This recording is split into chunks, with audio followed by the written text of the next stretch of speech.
Hi guys, welcome back to my channel Pirai. In this video, we are going to see about a Leetcode question number 343. Integer break.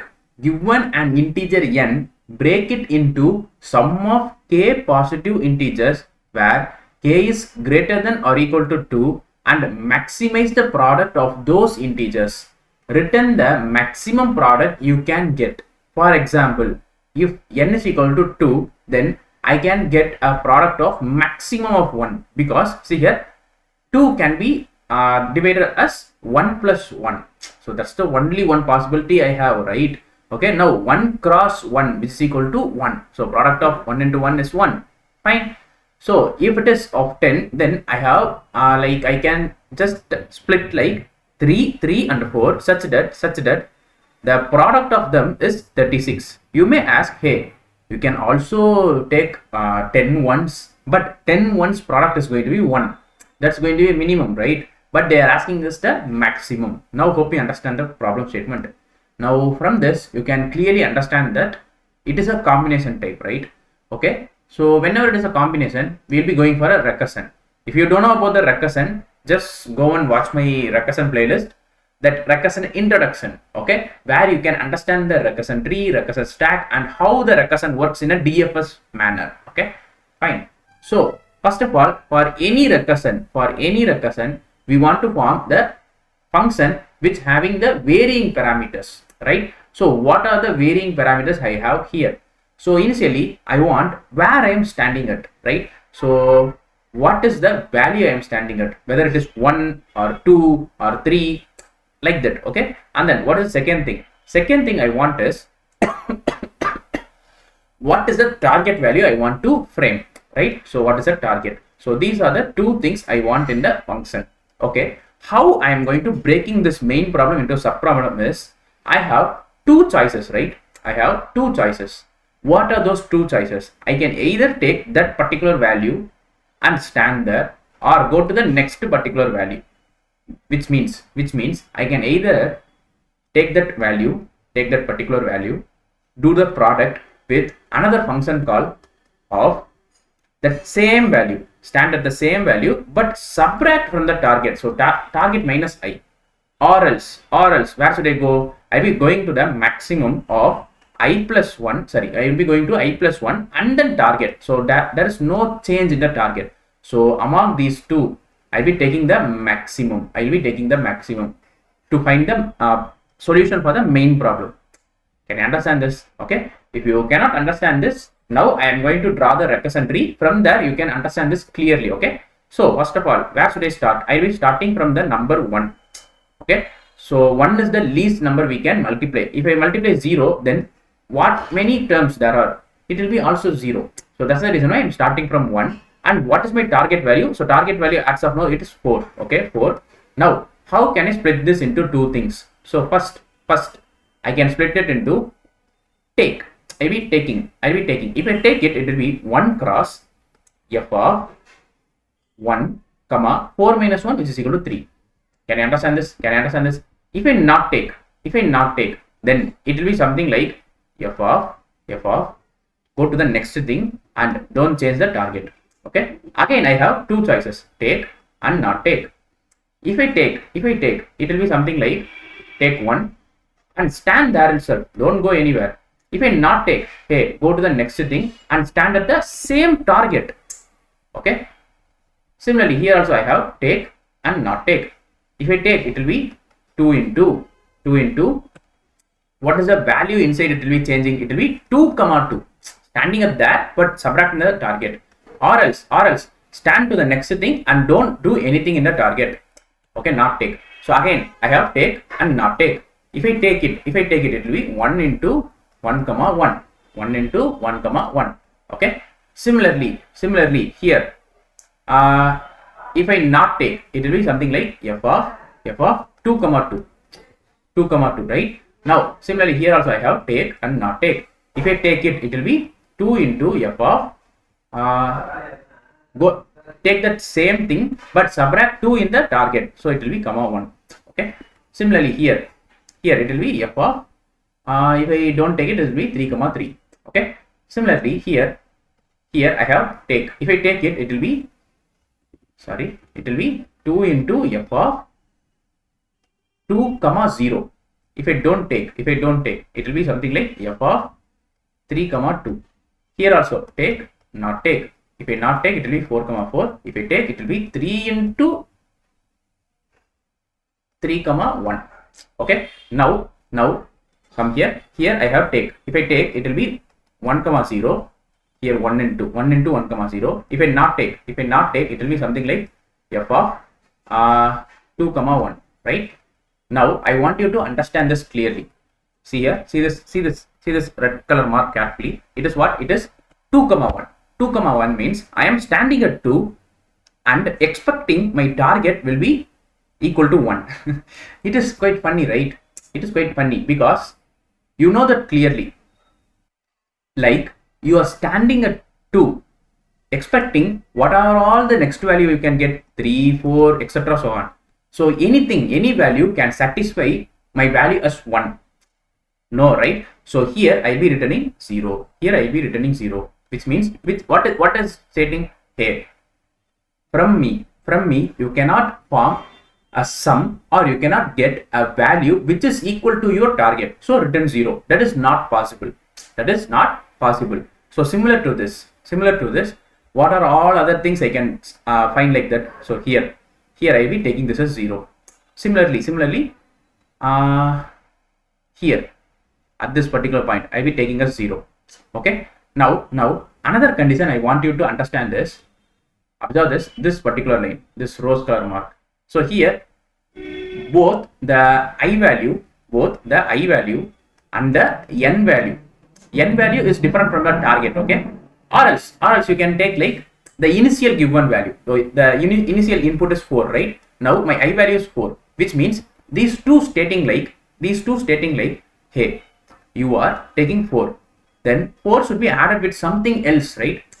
Something else to get 4 into something else, right? If I take 4 plus 0, then it will be 4 into 0 is equal to 0. 0 cannot be the maximum, right? Maximum. So whenever it is reaching, whenever my I reaches the n, the given value, then I'll be returning 0. Or I'll be taking the particular recursion as a 0. Can you understand this? Now let me continue this.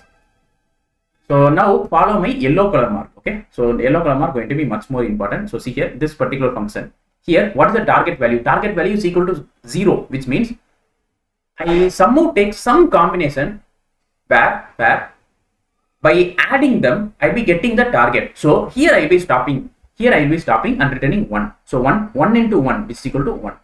1 into 1 is equal to 1. Similarly, now let us continue here. Here I can take or I can not take. If I take, it will be 2 into f of 2 comma 0. If I not take it, it will be 3 comma 2. Okay. Now listen this carefully. Here it is target is 0. Then I can return as 1. So 2 into 1 is equal to 2. Here similarly, in this particular, here the current value is greater than the target, where target is not equal to 0. Then here I should be returning 0. Okay. Similarly, at this particular point, it will be 3 into f of 3 comma 0. If I not take, it will be something like f of 4 comma 3. So here also, see here, this will be returning me 0.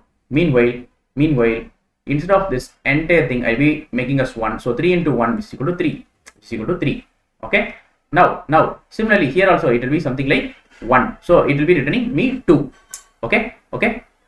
Meanwhile, this will be returning me 0 because my current value is greater than the target, and target is not equal to 0 also.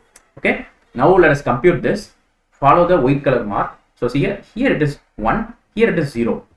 Which recursion should I take? I should be taking the maximum because they are asking us the maximum. Okay. So I will be taking the maximum, so 1. So instead of this everything, I will be replacing as 1. So this will be returning me 1. 1 into 1 is equal to 1. And then here 2 or 0, which is maximum. 2 is maximum. So this will be returning me 2. 2 or 1, which is maximum. 2 is maximum. So instead of this entire function, it will be replaced as 2, and this will be returning me as 2 as my answer of one of the recursion. Okay. Now here it is 2 and 0, which is equal to 0. So here it will be returning me 0. Meanwhile here 3 or 0, which is maximum. 3 is maximum. So here it will be returning me 3. Now 0 or 3, which is maximum. 3 is maximum. So 3.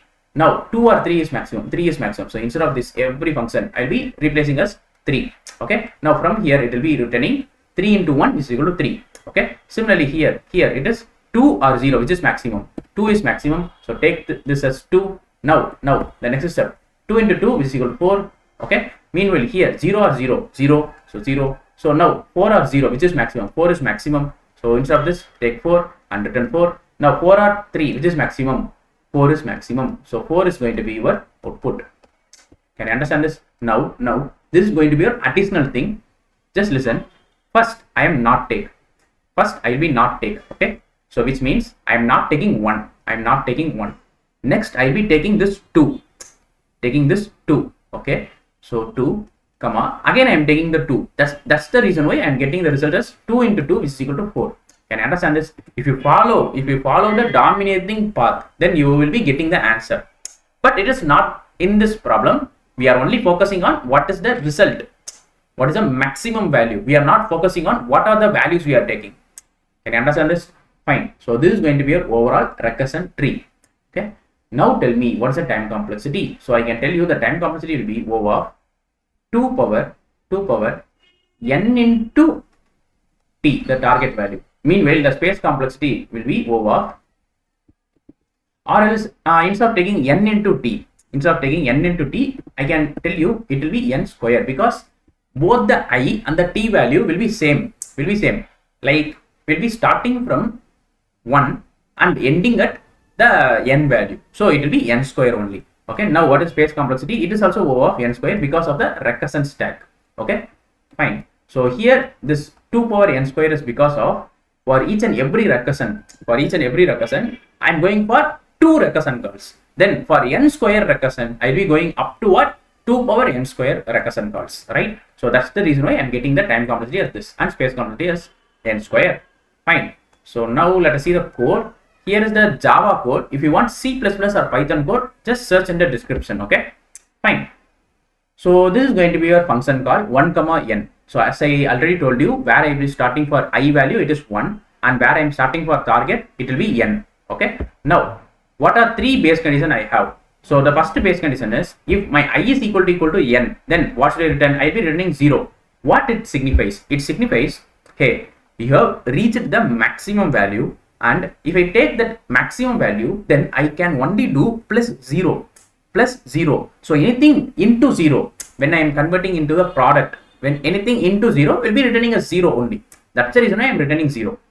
Okay, please dry run this and draw the recursion tree by yourself to understand this recursion. Okay, fine. Now target is equal to 0, then I want to return 1 absolutely, because I found out the valid path. I came to some possible combinations where if I sum up all the values I have taken, then it will be equal to the target. Okay, that's the reason why I am returning 1. Similarly, if my target is less than I, then how come is there any possibility of having some sum or some number which is equal to my target? No, all the values remaining will be greater than the target, right? So I cannot satisfy the condition. That's the reason why I am returning 0. Okay. Similarly, I have 2 parts of recursion. One is take, another one is not take. If I take it, it will be something like I will be taking it, but I am standing at that particular thing. I am not moving anywhere. Okay, but I will be subtracting from the target. If I not take, I will be going to the next thing, but I don't change anything in the target. Okay, and then at last I will be taking the maximum among them and I will be returning it. So if you already came with another DP question called coins change, okay, that you can understand instead of this maximum, we only replacing as minimum. Okay, so these 2 questions are correlated with each other in means of recursion. Right? So if I submit this, it will be not submitted successfully. So I will be taking this and making this into an optimized version. So the next step of optimization is your memoization. So what is your memoization? So it is simple. Like I will be storing everything in the memory.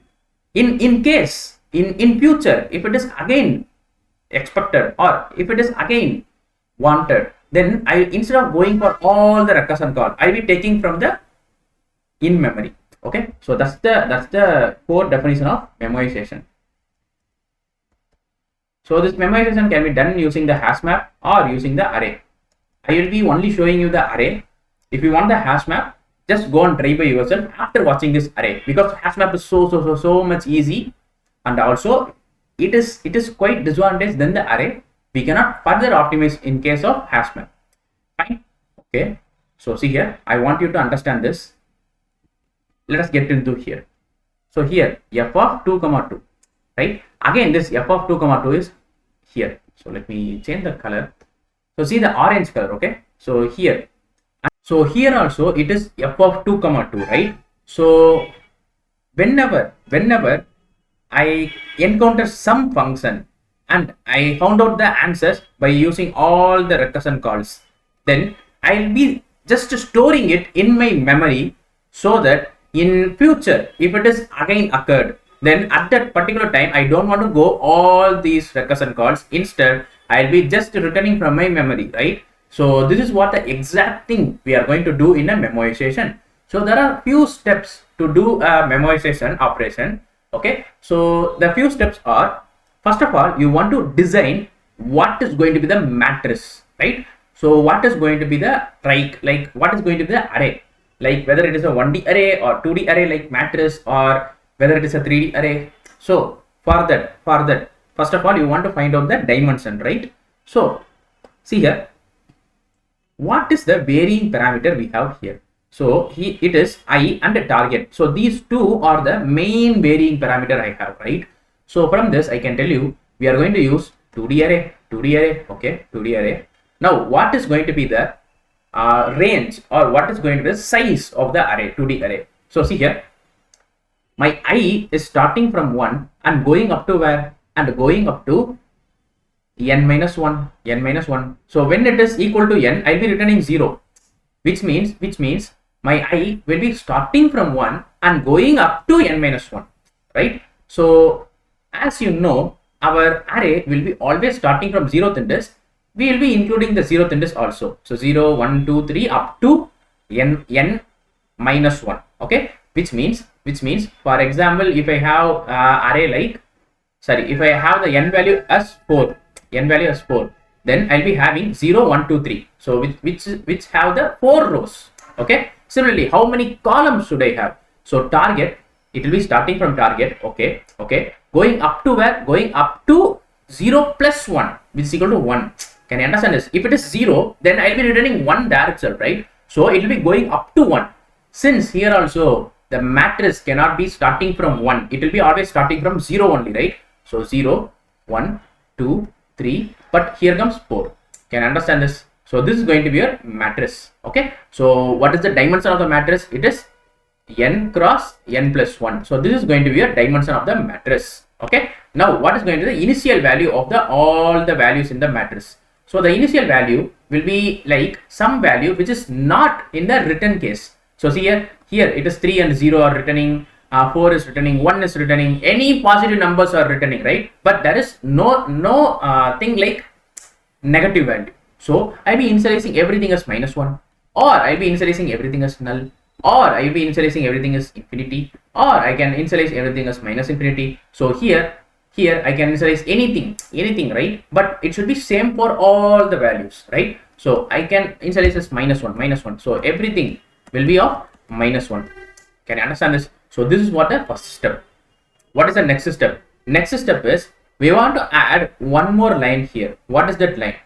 One base condition. If my, take for example, it is dp, okay, it is dp. If dp of I and the target is not equal to -1, then what should I do? I'll be simply returning dp of I and the target. Okay. Before returning anything, just initialize it in the dp. So dp of I and the target is equal to answer. Then return the dp of I and target, or you can return the answer also. That's your wish. Okay. So here I'm doing like this. Okay, fine. So here what this line mean? It means we are going to update our dp array. Okay. Meanwhile, this line is checking whether this particular function, this particular thing is computed already. If it is computed already, then don't worry, just don't do anything else, just return from the in memory, So these are the simple steps to convert the recursion code into a memorization. Now tell me, what is going to be the time complexity? So the time complexity will be over n into n, okay, which is equal to n square, and space complexity will be also n square because of two things. One is the auxiliary matrix we have took, okay, another one is because of the recursion stack, okay. So these are the time and space complexity analysis. Fine. So let me show you the code. See here, so this is going to be a memorization code here. So see here, first of all, I am taking a array. What is that array size? It is n cross n plus 1, okay. Now so I'll be going to all the values and initializing them as -1, okay. Fine. So where I will be starting? I will be starting from 1. I'll be going up to n.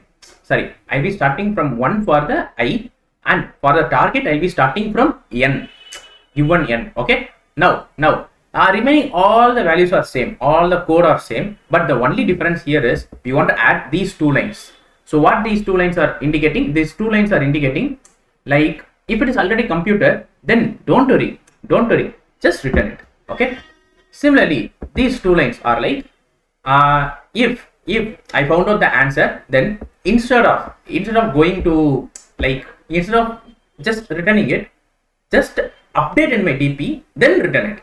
Can you understand this? Okay, if I just run this,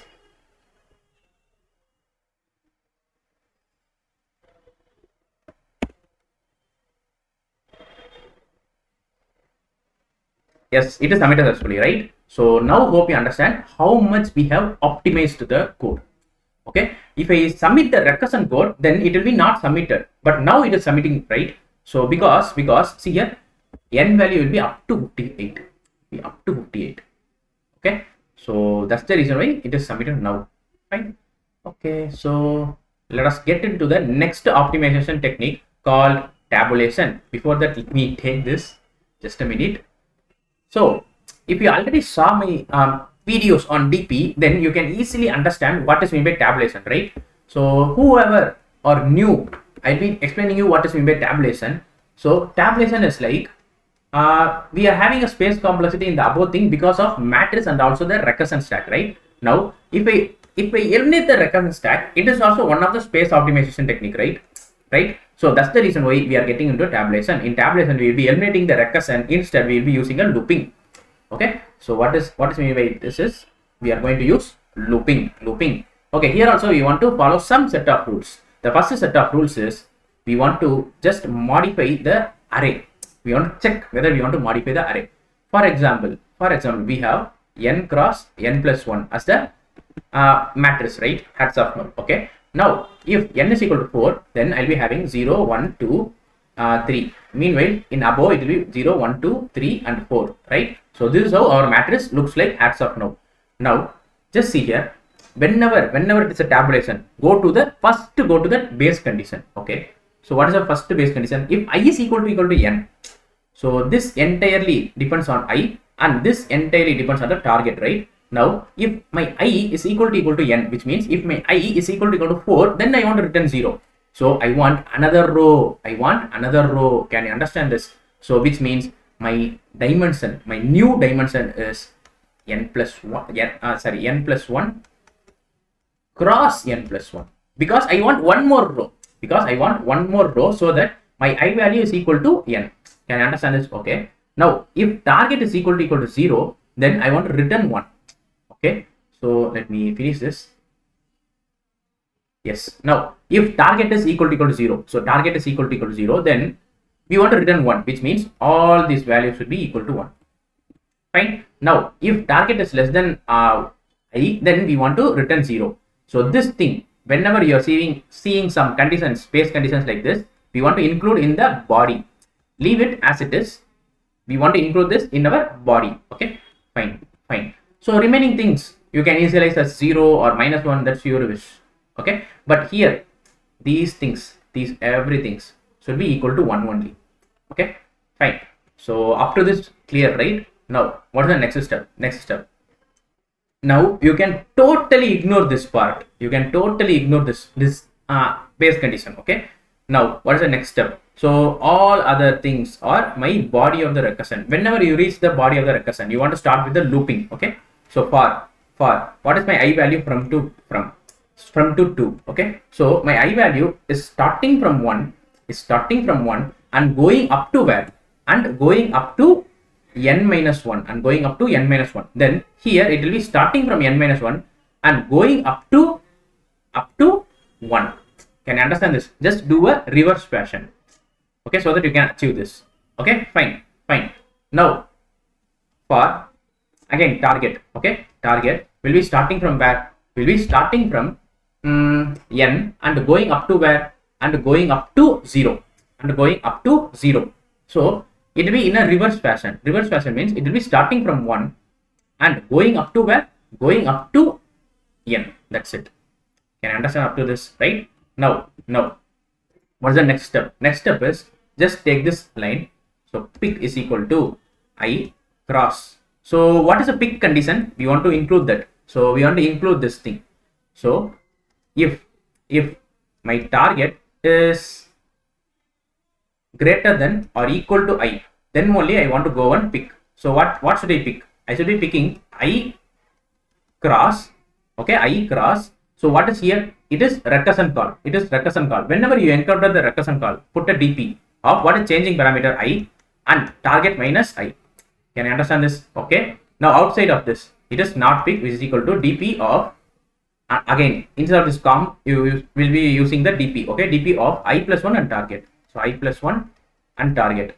Okay, can you understand this? Okay, now put this line also. So dp of I and the target is equal to maximum among pick and not pick. Okay. After finishing entire thing, what should I return? I should be returning dp of, see here, what I am returning here, combination of 1 comma n, right? So here also you want to return dp of 1 comma n. That's it, simple. So this is going to be your entire tabulation code. And tell me, what is the time complexity? Time complexity will be O of n square, and space complexity is also O of n square, but it is because of only the given matrix, the taken matrix, the auxiliary matrix, not because of the recursion stack. Hope you understand up to this, right? Now let us just get into the coding path. So here this is going to be your tabulation. Before that, let me comment this. So see here, this is going to be your coding path. So initially I will be taking n plus 1 and n plus 1 as a dimension, as you know, and the first column, the zeroth column entirely will be 1, because target is equal to 0 in the zeroth column, right? That's the reason why. Now I will be taking from t is equal to 1 up to n, and I will be going to the last row and making everything as 0. So that's the reason why I told you make all the rows as 0. Here all the remaining rows as 0. Okay, not individually the last row, and just make all the rows as 0. That's your wish. Can you understand this? Or when you are initializing itself, initialize everything as 0. Then you can alter these all as 1. Okay, that's also valid thing. Fine. If you didn't done that, then you can go and follow this particular line. Okay. Now where should I start? For I will be starting from n minus 1 and go up to 1. Meanwhile, for target, I want to start from 1 and go up to n. Because I already told you, in tabulation you want to do the reverse fashion. That's the reason I am doing this. Okay, now pick is initially equal to 0, and I want to check for the condition. What is that condition? If target is greater than or equal to I, then only I want to go and proceed, right? So that same condition is done here also. Then I can go and pick it. Else I want to go for not pick, either if it is true or false for this if condition. Okay. At last I will be taking the maximum among them. At last I will be returning the dp of 1 comma n. That's it. Okay, so this is going to be your entire tabulation code. Now let us get into the space optimization technique, because in tabulation you are taking a matrix, right? So we are now going to check whether we want that entire matrix, or we can just complete it using a little more space efficiently, right? So the fourth approach is going to be space optimization approach. Okay, so for the space optimization approach, you want to just check for some details in this. See here, come to this for loops, come to the main thing. See here, here we want dp of I and target minus 1. Similarly, dp of I plus 1 and target. Okay, here also dp of I and target. So from these three lines, I can tell you, for this inner function, we need only two rows. So let me take that rows as next and current. So this next will be representing the dp of I plus 1. Meanwhile, the current will be representing dp of I. So what it signifies, we are having a array, a 1D array, okay, 1D array, where we will be having n plus 1 column. For example, if n is equal to 4, okay, then we have 5 columns, 1, 2, 3, 4, that's it, 0, 1, 2, 3, 4. Similarly here, 0, 1, 2, 3, and 4. Can I understand this? I'll be taking these two things, okay. Now, instead of this line, I have taken these two. Can I understand this? Now, instead of these lines, what should I do? I'll be just updating in my next. As the 0th index should be 1. And remaining everything should be 0. So this is going to be a first condition. Okay. Just ignore these lines. This is going to be a first thing. You are going to do this. Okay. Now write this for loop, and here you want to add one more line like current 0th index will be 1. Meanwhile, everything will be 0. You can easily 0 or you can leave as it is. That's your wish. But its 0th index should be 1. As you know, for all rows, the 0th column should be equal to 1. That's the reason I am doing the current also as 1. Now, wherever it is dp of I, change into current. Wherever this dp of I plus 1, change into next. Change into current. Okay, can you understand up to this? Right? Remaining everything is same. I want to do this alone. Now, after finishing this inner loop, I want to add one more line like my next will be current, which means I'm just updating my result as the next. Okay. Similarly, after all, I want to return what? Return next of n. Okay, because I am just ignoring the row. But I want that particular column. That's the reason I am taking n. If I ignore the column, then I want to take dp of 1. Can I understand this? Okay. And I want you to make sure, see here, to understand this in a better way. If you still cannot understand, I'll be just showing you something else. Okay. So here, initially, I'll be taking my 3 and 4, these two rows, where this is going to be your next and this is going to be your current. So this is your first case in first iteration. Okay. Then I'll be having every result in my current, right? Now for my next iteration, I'll be making this as my next, meanwhile this as my current.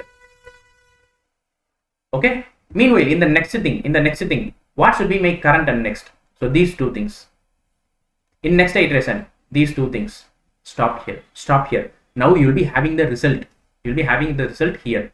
Can you understand this? So from here only, I can tell you, we don't need all the rows. We only need two rows. One is dp of I, another one is dp of I plus 1, which means my current row and my next row. That's enough. I don't want any other rows.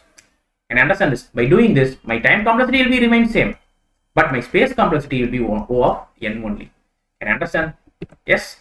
Fine. So let me show you the code so that it will be more clear. So see here, this is going to be your code. Initially, I will be taking n plus 1 and n plus 1 for next and current, and making my next of t as 0, where t is from 1 to up to n. Okay, as we done in the tabulation itself, and then next of 0 will be 1. Okay, similarly this for loop is same, but here current of 0 is equal to 1, and this for loop is same, and these two lines are same, but instead of dp of I took as current. Instead of dp of I plus 1, I took as next. Instead of dp of I, again I took as current. Okay, and at last I'm just updating my next value as the current result, so that in the next iteration I want that next to build the current. Can you understand this? Then at last I'll be just returning the next of n. That's it.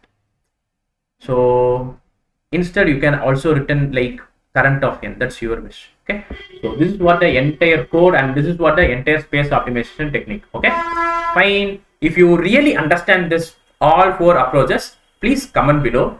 And if you really like this video, subscribe to my channel, and don't skip any videos in the DP series, because all videos will be helpful once you are going for a competitive programming.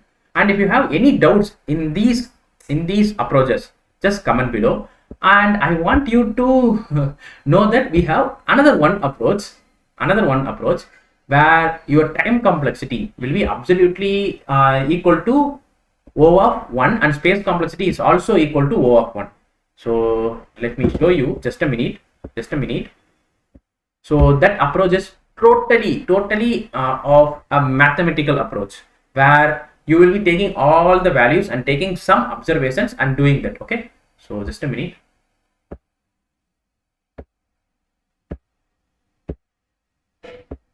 Yes, here, see here. So this approach, I don't know about this approach, but when I am going through the discussion and when I am going to the solution, I have found out this approach. See here, whenever our n is lesser than or equal to 3, then we are just returning -1. Okay, so this is a condition only, so it takes the O of 1 time complexity, right? So then I am taking 2 variables and initializing them like the quotient of 3 and remainder of 3. Okay, remainder by dividing the 3. Okay, now I am checking whether my remainder divided by 3 is equal to 0. If it is so, I will be returning 3 power the quotient of division by 3. Okay, like I literally don't know how it works, but still I'll let you know about this. Okay, we can also do this problem in O of 1 time and space complexity. Meanwhile, if the remainder is 1, I want to do these steps. Okay, then regardless of whether the remainder is 2 or 1, I will at last returning this particular value. Okay, so I know that in technical rounds in your competitive programming, they won't be asking about this approach. Okay, because this approach will be taking you a huge time. Like you want to go from 2 up to 58 and checking what is the relationship between them and finding out the solution. So this is not possible in quite a little time. Okay, it takes I don't know how much duration it takes, but still it takes a huge time to compute the relation between them. So my simple request is just try to understand the simple things, like try to understand the recursion, then dynamic programming approach for the space optimization technique. Okay, that's more than enough for this particular problem. Okay, and if you just computed how and like whether you can do this in any other approaches, just comment below. That will be useful for others to just go with your comment. Okay, thank you.